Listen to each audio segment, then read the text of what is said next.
Hello, everybody, and welcome back to OMB Reviews. I am the critic who is a cynic. Hope you're doing well, and today we're doing a box office preview for this upcoming weekend, which sees a few new movies getting released, having a much better weekend than last weekend. That being said, still relatively low numbers, especially for some of the budgets for these movies, especially in the case of the Warner Brothers release of One Battle After Another. This is the new film with Leonardo DiCaprio, which, if you've seen the trailer, at one point there's a whole joking sequence about pronouns. So kind of gives you an idea of what kind of movie it probably is in some degree at the very least. And even though 24.5 million would be enough to win the domestic weekend, and right now projected to get roughly maybe $50 million or so at the global box office, and obviously the media is going to try to run with this and try to spin this as, oh man, this is going to be the biggest opening and a record start for Paul Thomas Anderson. Isn't that amazing? They're glossing over a pretty key detail, which is that this movie cost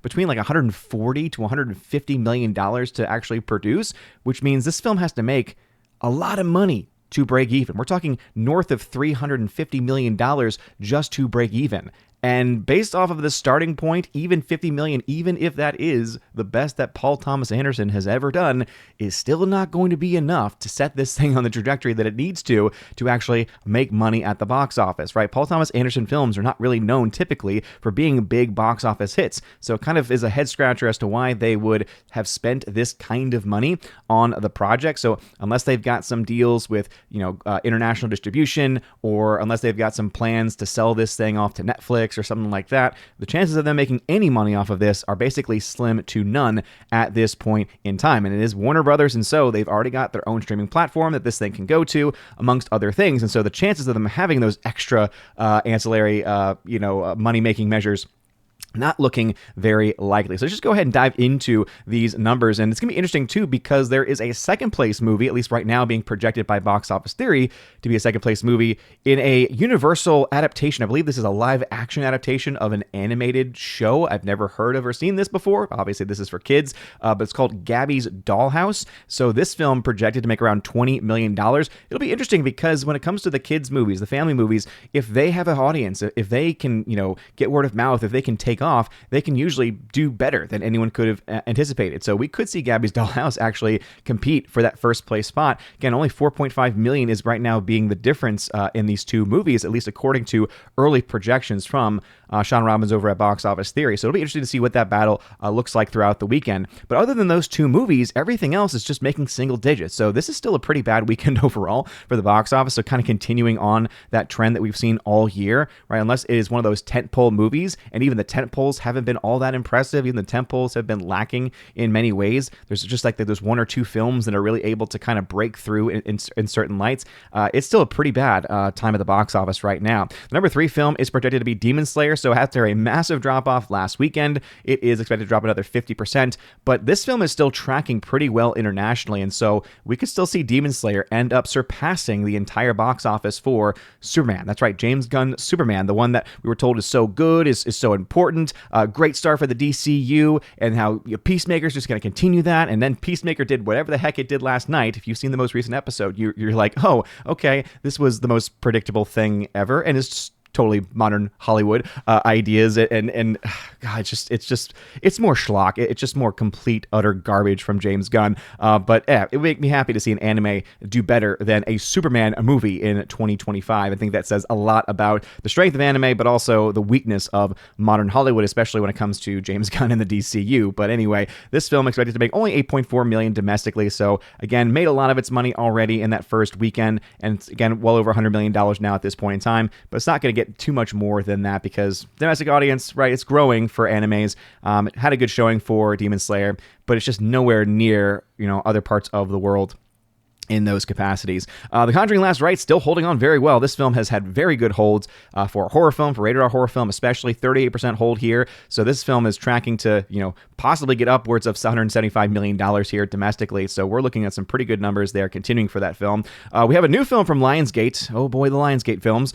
So this is The Strangers Part 2. That's right. There was The Strangers Part 1, which came back out in 2024, and there's like a third chapter I think coming out maybe next year, and the first movie did okay. I guess. $47.4 million, not that great.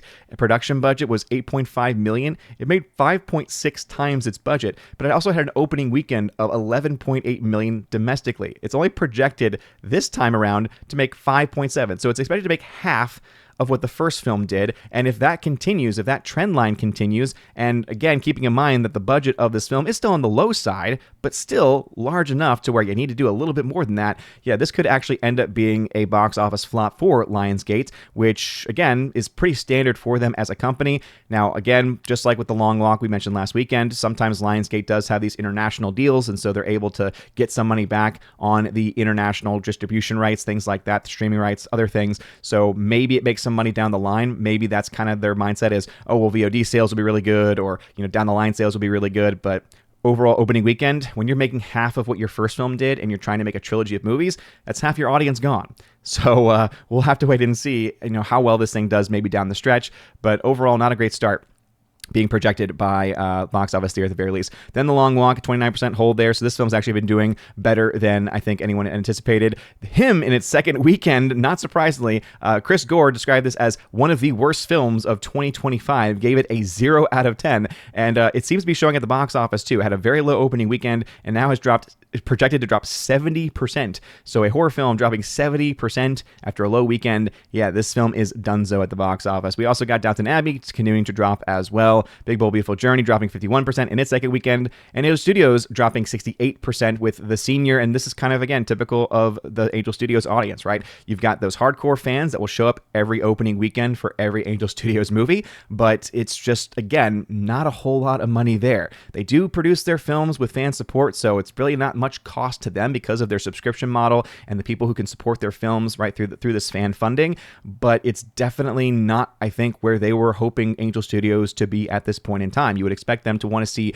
growth in their theatrical distribution. They're just not really seeing it at this point. And I don't know if they need to start thinking of better productions, or if they need to maybe rework their methods altogether. Is it really even worth putting it out in theaters anymore for them? I mean, you could argue that it's just extra revenue at this point because of how they distribute their movies and how they get their films produced.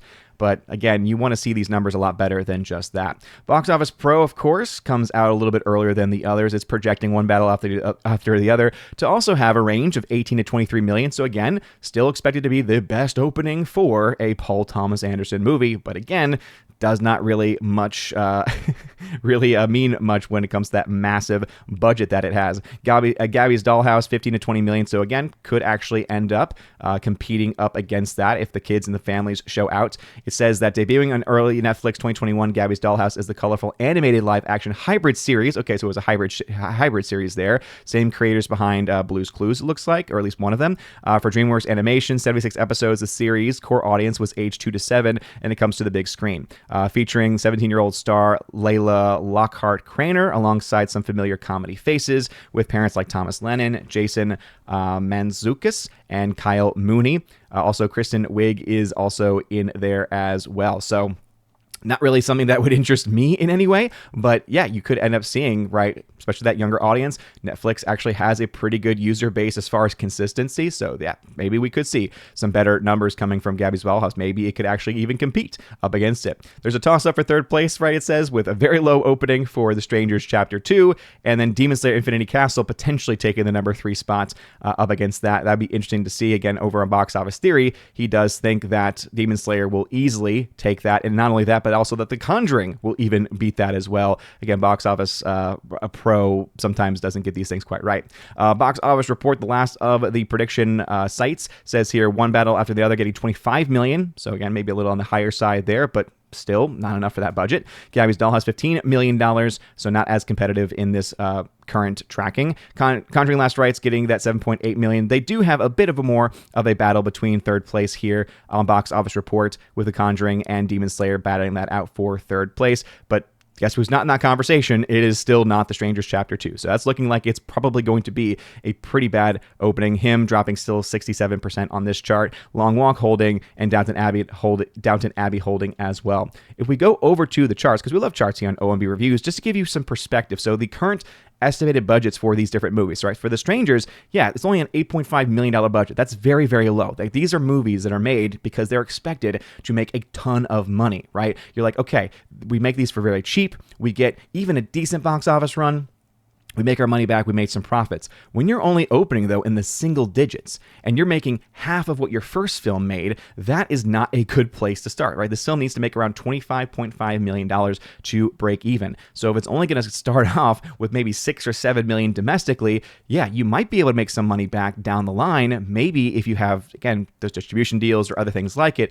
But yeah, not looking great for The Strangers. That whole plan for them to say, oh yeah, let's get our first one out there, make a little bit of money, and made over 5 times its budget back. So that's definitely some, raw profits there. But they're not looking like they're going to get that same thing, right? They're looking at maybe not even breaking even. So if that's how the second film is, one can only imagine what the third film will be like. I did not hear good things about part 1 of this, especially since the original versions, the original films of The Strangers that came out were a lot better received. So yeah, interesting stuff there.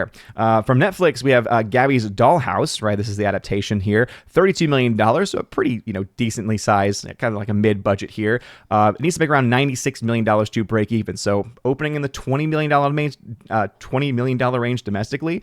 We'll have to wait and see what those international numbers look like. I don't know if it's going to have much of an international presence because it seems to be, with Netflix specifically being its platform, more of a domestic property. So maybe we see this film take off, right? Maybe we see this film do better because of that kid audience, that family audience coming out to it. So this is one we'll have to kind of wait and see on. 20 million, though, if that is where it ends up being. And if it doesn't do much internationally, it's going to have to do a lot better if it helps any hopes to actually break even. And then one after the other, as I said, right, it's being projected as, the best opening in Paul Thomas Anderson's history. That doesn't really mean much, right? $153 million is the average budget estimate, right? There's a range on this thing.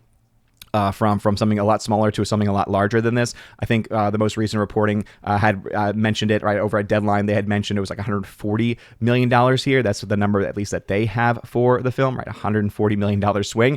It's going to be a swing and a miss if these numbers actually hold through, right? Even if it's your best in your career, right? These are the ways that the modern Hollywood media, they try to spin things to sound better than what they actually are. But if, again, this is where it's expected to go and open to, right? If it only is able to make, 60 to 70 million in your global debut, and it has a typical box office run, yeah, I'm sorry, it's not getting anywhere close to $459 million. And again, with a budget of 150 plus million, yeah, you need to make 3 times your budget. You need to make roughly $400+ million just to be able to break even. Even that low end number, that low end estimate, right? Assuming they have certain deals or certain tracking, that even still does not seem possible, mathematically speaking, based off of the numbers that we currently have in front of us. So yeah, it's not looking that great as of right now for those movies in general. Again, Strangers Part 2, because it has such a low box office, because it has such a low cost, it has very little to actually make up at this point. But yeah, when you're making half your box office from the previous film,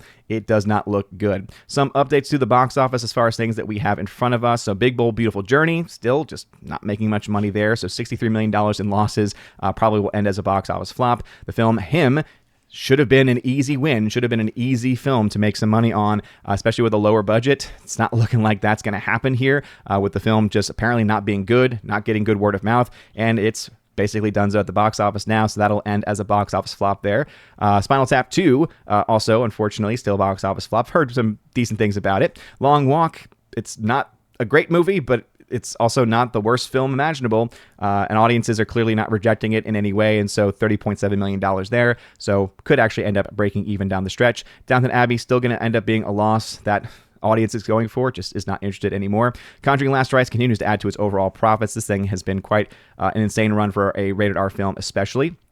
And that was even after a film like Weapons was doing as well as it was doing for as a rated R film, which kind of came out of nowhere. Caught Stealing, still a loss. The Rose is still a loss. Nobody 2, still a loss. Weapons continuing again to add to its profits. Again, kind of crazy how that box office went. Figure Friday, really one of the only positive stories for Disney this year. And then Sketch by Angel Studios, also one of the more positive stories for them this year at this point in time. But really, those are the current numbers as they stand. What are y'all's thoughts, right? Again, it's going to be interesting to see whether the box office for Demon Slayer is going to be able to catch up to the total for James Gunn's Superman. I think that is definitely something that is a possibility to happen. In fact, let's go ahead and just pull up the numbers.com and see what the current site. It's actually been getting the number one spot most days this week. It's already at $557 million. And so with internationals coming in still quite hot, we could see this film get very close to $600 million this coming weekend. And if that happens, oh boy, if Demon Slayer and anime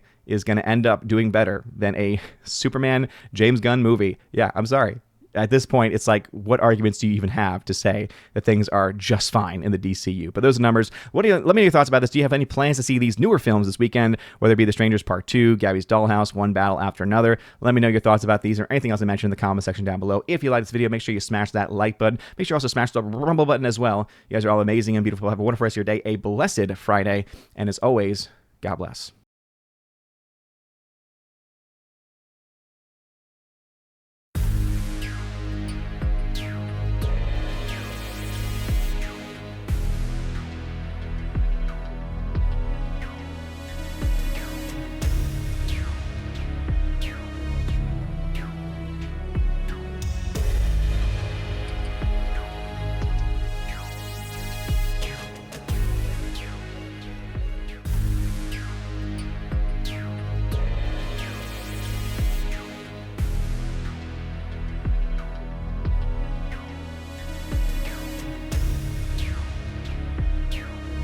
And now let me give a shout out to all of my Chosen of Valhalla members, starting off first with my Patreon members, Father Luca Illick, hail to you, Father, and also to Miss Mountain Muses. Check out her YouTube channel by the same name, Miss Mountain Muses. She is very lovely, great, awesome Catholic faith-based content over there. You'll also find over on Subscribestar my member Matt317. He is on Twitch with the same channel name, Matt317. Shout out to you, good sir. And also to a longtime member here, Mr. Roy, my Chosen of Valhalla member here on YouTube. Mr. Roy, thank you for always hanging out and for always being a part of this channel. It does mean a lot, as well as it does for all of my Chosen of Valhalla members. And if you want your name shouted out at the end of every live stream or video, or if you want it listed in that list that was playing just before, just now, check out the top link in the video description below. You'll find out how to get those types of shout outs at the end of every live stream and video. Not to mention, you get access to bonus video content and also access to a Discord server where